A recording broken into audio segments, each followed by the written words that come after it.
കുടുക്കിമിട്ട ടൗണിൽ നടക്കുന്ന സൗന്ദര്യവൽക്കരണം ഇഴഞ്ഞു നീങ്ങുന്നതായി ആക്ഷേപം. ഇത് കാരണം സൗന്ദര്യവൽക്കരണ പദ്ധതിയുടെ ഭാഗമായി നിർമ്മാണം പൂർത്തിയാക്കിയ ബസ് കാത്തിരിപ്പ് കേന്ദ്രം ഇനിയും തുറന്നു കൊടുത്തിട്ടില്ല. നിലവിൽ ജനങ്ങൾ പെരുമഴയത്തും വെയിലിലും കുടചൂടിയും കടകളുടെ തിണ്ണയിലും ബസ് കാത്തു നിൽക്കേണ്ട അവസ്ഥയാണ്. കുടുക്കിമിട്ട ടൗണിൽ നിർമ്മിച്ച പുതിയ ബസ് കാത്തിരിപ്പ് കേന്ദ്രം തുറന്നുകൊടുക്കാത്തതിനാൽ ബസ്സുകൾ പഴയ സ്റ്റോപ്പിൽ തന്നെ നിർത്തുകയാണ്.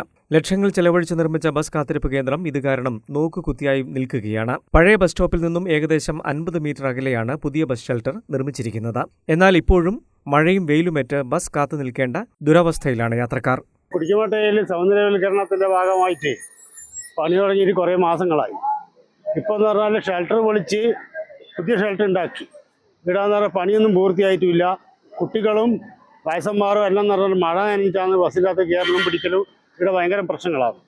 അതോടുകൂടി തന്നെ ഷെൽട്ടർ എടുത്ത് വെച്ചിട്ട് അതിൻ്റെ അകത്ത് എന്ന് വെച്ചാൽ ലോട്ടറി വിൽപ്പനയും കുറേ ആൾക്കാർ ഇങ്ങനെ കിടന്നുറങ്ങലും പിടിക്കലും അങ്ങനത്തെയുള്ള സംഭവമാണ്. അപ്പോൾ ഇതിനെതിരായിട്ട് ഇവിടെ പണിയൊന്നും നടക്കുന്നില്ല, വർക്കൊന്നും നടക്കുന്നില്ല. ഇവിടെ ആളുമില്ല വാളുമില്ല, ഇതിങ്ങനെ ഇട്ടിട്ടാണ് ഉള്ളത്. മുൻ MLA കടന്നപ്പള്ളി രാമചന്ദ്രന്റെ ആസ്തി വികസന ഫണ്ടിൽ നിന്നും അനുവദിച്ച 1 കോടി രൂപ ചെലവഴിച്ചാണ് കുടുക്കിമിട്ട ടൗണും ഏച്ചൂർ ടൗണും സൗന്ദര്യവൽക്കരിക്കുന്നത്. ഫെബ്രുവരിയിലാണ് നിർമ്മാണ പ്രവർത്തനം ആരംഭിച്ചത്. എന്നാൽ പ്രവൃത്തി ഇപ്പോൾ മന്ദഗതിയിലാണ്.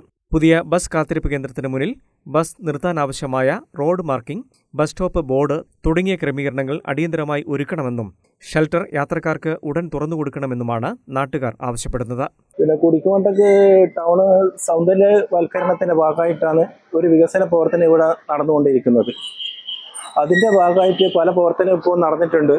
പിന്നെ അതിന്റെ ഭാഗമായിട്ട് ഈ ഷെൽട്ടർ പൊളിച്ചു മാറ്റുകയും 50 മീറ്റർ അപ്പുറമാണ് ഷെൽട്ടർ സ്ഥാപിച്ചു ഇരിക്കുന്നത്. അതുകൊണ്ട് ഇപ്പോൾ ഈ മഴ സമയത്ത് ആൾക്കാർക്ക് ബസ്സിന് കാത്തു നിൽക്കാനും പിന്നെ വളരെ ബുദ്ധിമുട്ടുണ്ട്. ടൗണിലെ സൗന്ദര്യവൽക്കരണ പ്രവൃത്തി എത്രയും വേഗം പൂർത്തിയാക്കണമെന്ന ആവശ്യവും ശക്തമാണ്. News bureau, ചക്കരകൽ.